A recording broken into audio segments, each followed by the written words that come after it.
Aux premières heures de dimanche, des sirènes d'alerte ont retenti dans des bases militaires américaines du golfe Persique. L'Iran a revendiqué avoir lancé des missiles balistiques et des drones contre des positions américaines dans plusieurs pays de la région, y compris des cibles à Nuket, Bahreïn et même à Oman. Ces événements ont marqué un nouveau chapitre dans l'escalade qui se déroule depuis des mois autour du contrôle du détroit d'Ormuz, l'une des routes maritimes les plus cruciales au monde pour le commerce du pétrole. Selon les rapports des médias d'État iraniens et les déclarations du corps des gardiens de la Révolution. Les forces iraniennes ont tiré des missiles balistiques sur la base aérienne d'Al-Udeid, au Qatar, ainsi que sur des cibles à Nuket, à Bahreïn, et sur la base aérienne Prince Hassan, en Jordanie. Au Koweït, plus précisément, la garde révolutionnaire a affirmé avoir frappé des installations telles que des batteries de défense aérienne Patriot, des dépôts de munitions, des radars et d'autres systèmes. Les autorités koweïtiennes ont confirmé avoir intercepté des menaces aériennes, avec des rapports faisant état d'éclats causant des dégâts mineurs et des blessures légères dans des zones civiles proches, mais sans victimes mortelles dans les bases américaines. Ces attaques iraniennes sont survenues peu de temps après que le corps des gardiens de la Révolution a annoncé la fermeture complète. Celle du détroit d'Ormuz, affirmant avoir tiré un coup de semonce contre un navire marchand battant pavillon chypriote qui transitait dans la zone. Un membre d'équipage est toujours porté disparu, selon les premiers rapports. Et le commandement central américain a qualifié l'action iranienne d'attaque flagrante contre la navigation commerciale internationale. Face à cela, les États-Unis ont réagi rapidement et à grande échelle. Le CENTCOM a annoncé avoir mené une troisième série de frappes contre l'Iran, touchant environ 140 cibles militaires iraniennes avec des munitions de haute précision. Les cibles comprenaient des systèmes de défense aérienne, des sites de stockage et de lancement de missiles et de drones, des capacités navales, des dépôts de munitions, des réseaux de communication et des postes de surveillance côtière le long de la côte sud iranienne. Ces frappes visent directement à réduire la capacité de l'Iran à menacer le trafic maritime dans le détroit d'Ormuz après une série d'incidents impliquant des navires commerciaux au cours des dernières semaines. Des sources militaires indiquent que les forces américaines ont utilisé une combinaison d'aéronefs basés à terre et en mer, de drones et d'unités navales pour mener les attaques. Cependant, le système a attiré l'attention en raison de son utilisation limitée jusqu'à présent dans ce conflit. Parmi les systèmes désormais utilisés à haute intensité, déployés pour la première fois à grande échelle dans ce conflit, on distingue les tirs et les frappes de haute précision du système de lancement à haute mobilité HIMARS.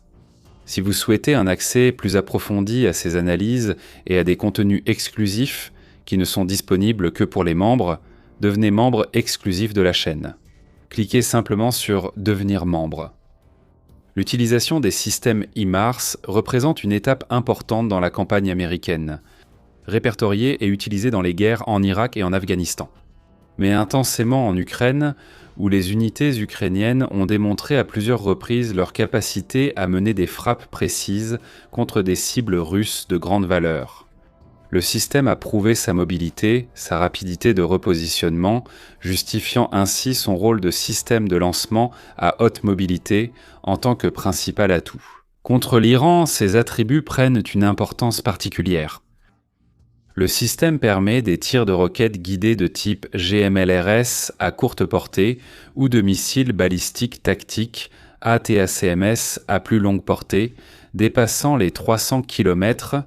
Dans le contexte actuel des unités américaines stationnées sur des bases au Koweït, elles pourraient atteindre des cibles iraniennes sur la côte sud-ouest, comme des zones proches de Boucher, et des sites, des missiles et des radars côtiers à portée effective.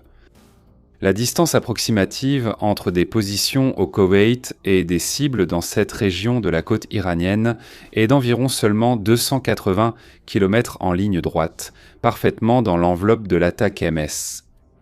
D'autres cibles plus éloignées sur la côte est, comme les environs de Bandar Abbas, ont probablement été atteintes par des avions ou des missiles navals.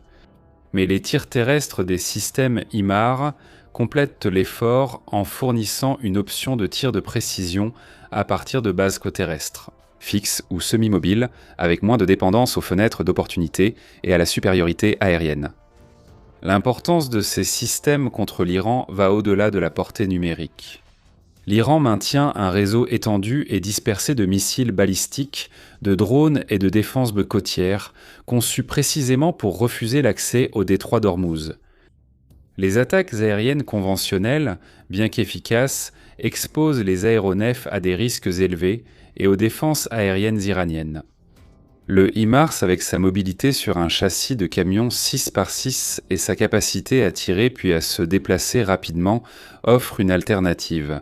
Une capacité discrète et une grande précision pour neutraliser les lanceurs mobiles, les radars côtiers et les dépôts de munitions, avant qu'ils ne puissent être utilisés contre des navires ou des bases américaines.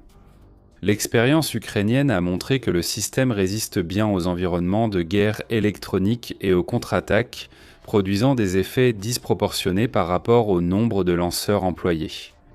Dans le Golfe, cela se traduit par un outil capable d'atteindre des cibles de grande valeur avec une exposition minimale des forces américaines en un temps réduit. Les avantages pour les États-Unis avec ces lancements et l'immense système HIMARS sont multiples et stratégiques. Tout d'abord, ils démontrent une capacité de tir de précision à longue portée à partir de bases terrestres dans la région, renforçant ainsi la posture de dissuasion, sans avoir besoin d'augmenter en permanence le nombre d'avions ou de navires sur le théâtre d'opération. Deuxièmement, ils valident, dans un environnement réel face à un adversaire doté de capacités de missiles avancés, la doctrine américaine des opérations multidomaines en intégrant les tirs terrestres avec les actions aériennes et navales. Troisièmement, l'utilisation intensifiée offre une option évolutive et relativement économique pour des réponses graduées, en préservant des munitions plus coûteuses comme les missiles Tomahawk pour des cibles de plus haute priorité ou plus éloignées. Faites comme nos membres pour regarder cette vidéo en entier. Devenez membre exclusif de la chaîne. Il suffit de cliquer ici sur ce bouton « Devenir membre ». Maintenant, je veux connaître votre avis. Les forces actuelles des États-Unis peuvent-elles évoluer vers des attaques coordonnées visant à atteindre les dirigeants iraniens ? Abonnez-vous ici à la chaîne et activez les notifications pour ne pas manquer les prochaines vidéos.